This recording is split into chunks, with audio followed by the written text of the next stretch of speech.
So Bruce, what's this work-life balance thing? I'm sorry, that's a foreign term to us Gen Xers. There isn't. It's we kind of intermingle the two together, right? So, and that is clearly one of the challenges of mobility, and maybe talk about that a little bit on the panel. Is where do you separate work from home, right? When you have access to information and your tools at any given time, do you hide your iPhone underneath the table while you're eating dinner with your family? I do. I get in trouble too. All right, so I'm going to start a little bit different flavor. So you guys all know who AT&T is, right, from a high level. If anyone doesn't, see us at the booth. You've probably been hiding under a rock for a while. Big global communications company. Latest time I checked on Forbes, number 11, $126 billion. Spend about $20 to $22 billion a year on capital investments, which is network enhancements, research and development, product enhancements, things like that. We're very much at the edge of transforming technology and how technology is used. Been around for about 145 years, right? We're kind of not newbies on the block. And we try to make sure that as we continue our journey down the path of how communications transform the enterprise and specifically manufacturing, we have to make sure that we're taking in feed from all of our customers, and especially from the industrials, which if you look at kind of some of the things going on with the government and the talk around manufacturing being the nucleus of a healthy economy, we have to make sure that we continue to provide services and solutions that are not commodity driven, but that are solution driven and actually change and improve the overall performance of the function of the work. All right, so when we think about the industry, at AT&T, you might look at us and think, well, you guys are just a communication provider. You just got a network, and whether it's a mobile network or whether it's a wired network or a voice network, you just provide those basic services, and maybe we have the relationships with your IT group, but we really don't get out into the line of businesses or the actual business owners themselves, and it's actually far from the truth, right? While we do have these networks as kind of the foundation, or as you'll see on successive slides, the platform, the goal of AT&T is really not to be just a communications carrier. The goal of our company is really to provide a trusted partner relationship that helps us understand your business better, to be able to provide solutions on top of that network foundation that actually change and improve and evolve the way that you do business. And mobility is clearly one of the key areas of growth for the carriers in general. And just to put it in perspective, we've increased our production rate over the last 6 years 30,000%. So think about your businesses, and if you saw a 30,000% increase in production, would you be able to handle that volume of work increase, right? And what I'm talking about is the data throughput on our network. As the smartphone became the de facto device of choice, whether that's smartphone actually or tablet, it's now an endpoint for information consumption, right? It is the easiest way to consume information. Everyone reads the paper on it. Kids, unfortunately for us, watch YouTube on it a lot. And so it becomes a very much an endemic and a natural extension of your own work life, if you will, to be able to consume what you need to go through your day, right? So it was a challenge for us to actually increase our network capacity to be able to handle this. And at first, we struggled. The honest truth is, as Apple and AT&T launched the iPhone, we struggled a little bit to be able to keep up with that capacity, but quickly caught up and actually surpassed it. And we have runway for really the next 7 to 8 years to make sure that even as capacity consumption increases, we're going to have no problem. On the enterprise side, and especially in the industrials, making sure that we understand how that network really is the foundation or a core component of how companies stay efficient, collaborate, communicate, and innovate to really weather these economic storms that we see coming on a periodic basis. And interestingly enough, as the economy dipped in 2007-8, AT&T actually saw an increase in solutions business because companies were saying, I've got to decrease my headcount, but my guys need to be more productive. What are the tools I can put in their hands to squeeze a little bit more out of them without them thinking I'm squeezing more out of them, right? And technology actually plays that role. Manufacturing's done a lot in automation, which kind of is a similar type of mentality that if you put automation in, you need less people to run the automation, right? So we try to make sure that we keep tabs on what are the big critical issues going on in the industries. And I have a team of very experienced industry experts that I've hired out of manufacturing roles into AT&T to help kind of bring the appropriate approach back to our clients and our partners to make sure that we're not just taking a telecom's view of things and trying to push products that we stand up in a vacuum and push them out there because we think they're cool. It's really, what do we need to translate into the terms of our clients to make sure the solutions we have are really relevant and they stay very much cutting edge and provide the value, and they're well adopted, right? So we think about analytics. And so here's another fun fact. Did you know AT&T has the biggest analytics engine in the world? We actually analyze 2.5 petabytes in real time. That's pretty big, right? So any way you slice it, and somebody did something, it's like going to the moon and back on 20 gigabyte hard drives or something 3 times. But because we actually carry the majority of the globe's internet and data traffic, we analyze every bit that comes through our network. And why are we analyzing it?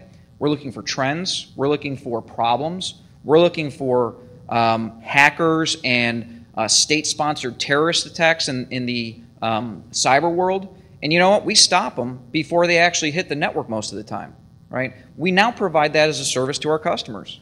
Because as you think about product security and IP and things that you have to protect in the security model in general, it's no longer good enough to have security just at your network layer. You have to actually go up in the cloud and have security end-to-end all the way through. And analytics is a core component of security. Mobile technologies is huge. And as we continue to push the envelope on technology, it really is a consumption engine, right? I want it now, and I want everything that I used to do on all the other different mediums, TV and PC and print. I just want to have it in my hand when I want it, where I want it, right? And that's becoming more and more the mainstay. To put it in perspective, Q4, we actually sold 10.1 million smartphones in the US. So think about 40 million a year, give or take. We only have 90 million customers in our mobile network, right? So we're actually well over 50% of our consumers are smartphone. It's about 60-something% now, right? Everyone wants smart devices because they make your life better, right? And I do bank online, and I do all my trading online through my mobile device, right? And people are like asking me questions, how come you didn't get back to me? Well, if it didn't come through one of my mobile clients, I didn't see it, right? I go into my PC and look at things maybe once a week, all right? Collaboration. So here's an interesting thing. I think some of these things kind of blend together really nicely. Collaboration is really mobile technology nowadays. As you look at all the big collaboration providers, Cisco and AT&T and some of the others, Microsoft, everything we do now has mobile capabilities built into it. Mobile conferencing, mobile video, mobile voice, soft phones, all that stuff. Collaboration and mobile technology, hand in hand, right? And it's because you guys are asking for it. Cloud computing, cloud is actually an enabler for mobile computing, right? So cloud, depending on your definition, is it private? Is it public? So here's kind of how we view it. Since our cloud is our network, they're one and the same. They actually don't have any demarcation.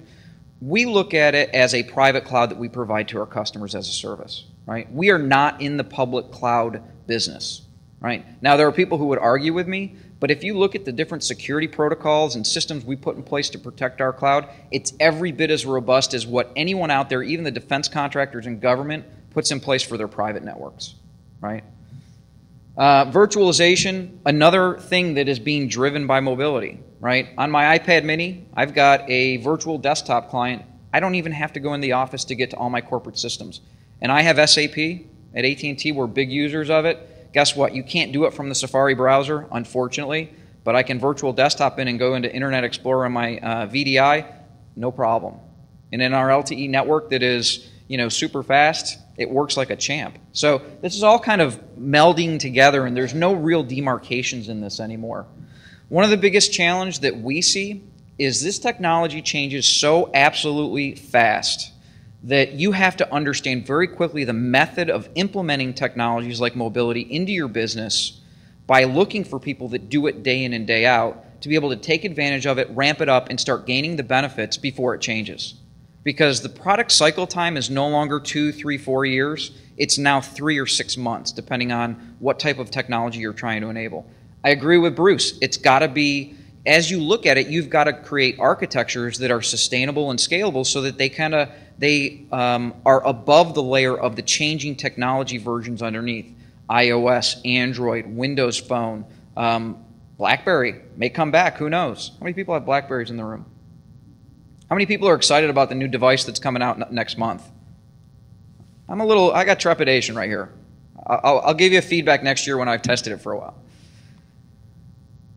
So we really focus on, as we look at this technology and how disruptive, and somebody actually said destructive yesterday, and I went, ooh, hopefully not destructive, right? It's disruptive technology, but destructive for the betterment of the overall process. We have to look at the areas we can actually impact the business. Can we improve the execution, right? Can we improve innovation and speed it up? Can we improve and mediate the concerns of compliance by automating some of that process, right? For us, it's trying to build a platform that companies can just leverage components of, either cohesively across the board or as needed in an ad hoc basis, to provide these solutions on top of the network services that most companies, 80% or so, last time I checked, are actually buying from AT&T today, right? So we've had the network discussions with most of the companies in the world, right? Now we want to say, what do you layer on top of that? So you got the cake. What are the icing, sprinkles, and candles going to look like to make sure that you've got that visually appealing and usable and tasty type of solution that people want to consume, right? And again, I totally agree with Bruce that if you take an old HMI interface and put it on a mobile device, people are going to go, yeah, whatever, right? It's painful, right? As you mobilize functions and applications, look at the consumer apps that are out there. What do you think is the number one thing that the design groups that build those apps are concerned with? User interface, right? It's got to be easy to use, it's got to be shiny and colorful, and it's got to pop, because otherwise people will download it, and then as soon as they download it, they'll use it and go, this is junk, and they'll put really crappy comments in the iOS store or the Android store, which means their subscribers go, and they start to lose people using it, right?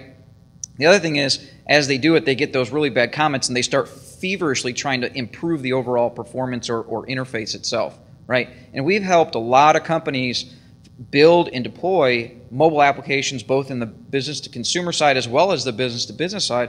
And at the end of the day, it's really ease of use and applications that are very friendly to the consumer itself, and the consumer, doesn't matter who it is the key part of it. Doing the back-end integration is a piece of cake, right? Whether it's old systems that you have to do custom integration with, or if it's newer systems, everyone's got web services, and it's very easy to call up the APIs and the web services callouts to be able to integrate the different data flows and application flows into the apps and make it completely transparent to the end user, right? This is stuff that companies like AT&T, we do it day in and day out, right? It's part of our strategy to be much more an enabler of the use of the technology than just a provider of the technology, right? So, but you have to have the other things to go along with it. Cloud services, to make sure that as you ramp applications, do you put it in a cloud to make sure it's scalable and it can scale up and scale down based on demand and not based on how many servers you put in your data center, right? That's a big thing right now. And if you think about it, it's catching wildfire. Talked to a utility conference not that long ago, and 3 or 4 years ago, they were like, cloud, not in our future. Utilities will never put anything in the cloud. Almost every utility has a full-blown cloud strategy now in place, right? And this is critical infrastructure stuff we're talking about, where cloud becomes really the great opportunity to level the playing field and not worry about buying these big honking software systems and paying for it, where the market may shift and you may be left holding a bag of something you don't really need a lot of, right? Email is a big one where you see a lot of cloud activity. Application services, believe it or not, AT&T is the second largest application services hosting company in the world. Fun fact, right? SAP, Oracle, WebSphere, some of the other IBM services, we've got them in our cloud, which again, our cloud sits on our network. So you talk about response time and performance. We've got 38 data centers that are all tier 1 with full redundancy and fast reroute. So we've built our network to be one step above what anyone else in the world has built, right?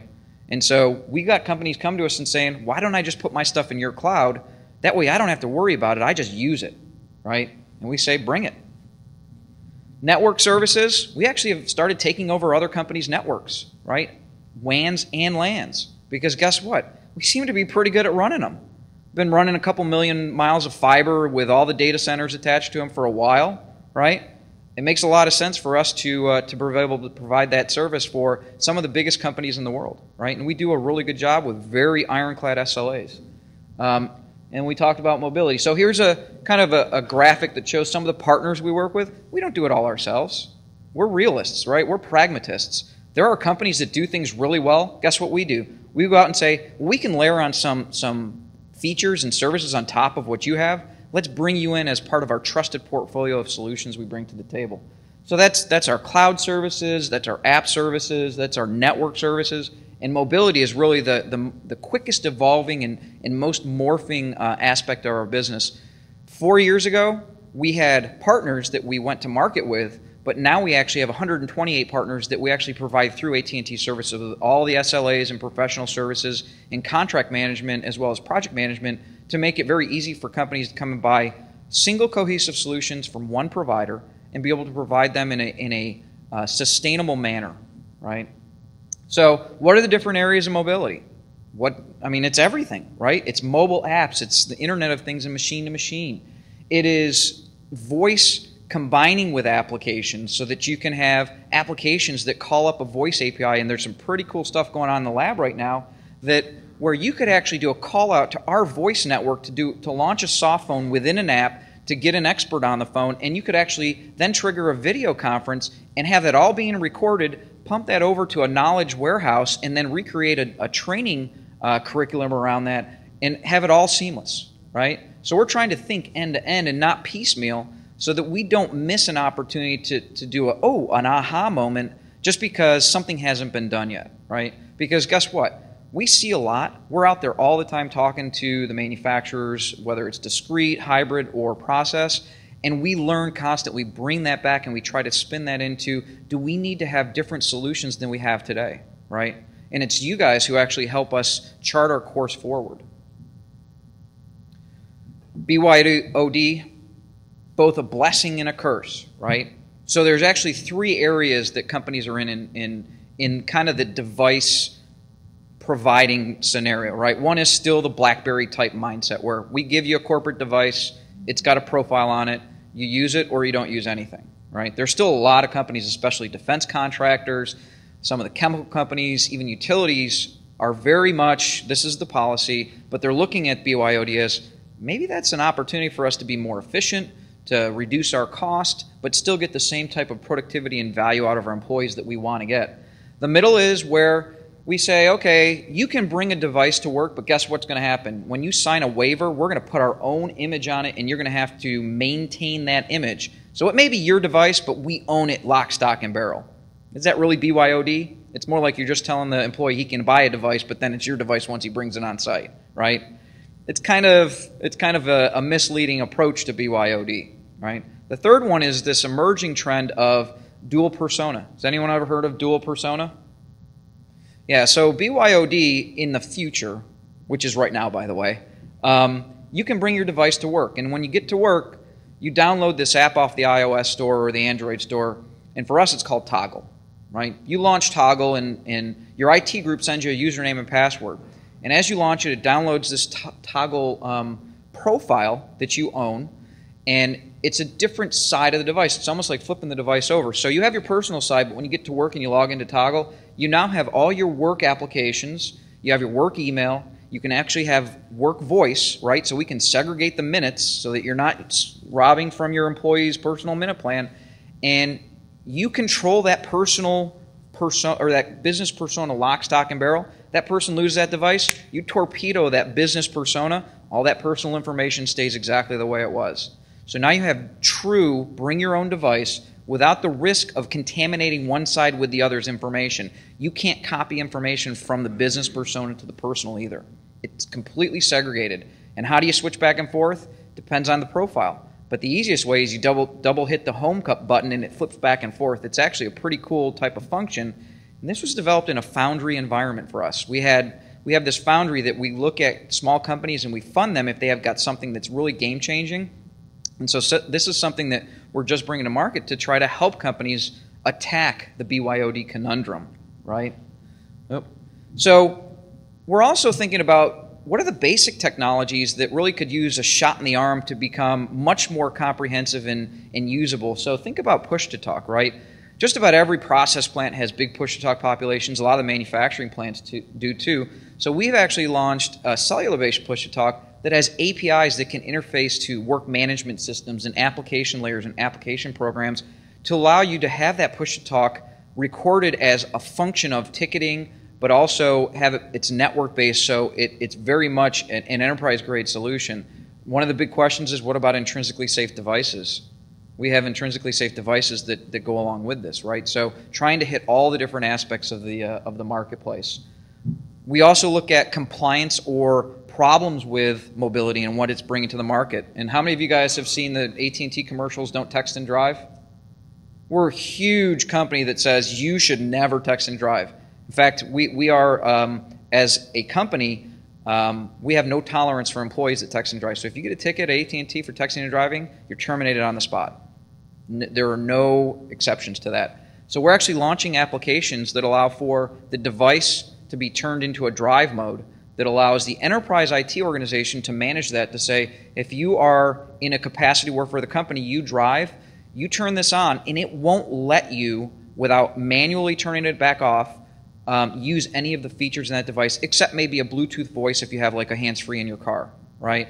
And so this is something that we see more and more companies coming and asking for help around, because it's very expensive if you have an incident where somebody's texting and driving or emailing driving and gets in an accident.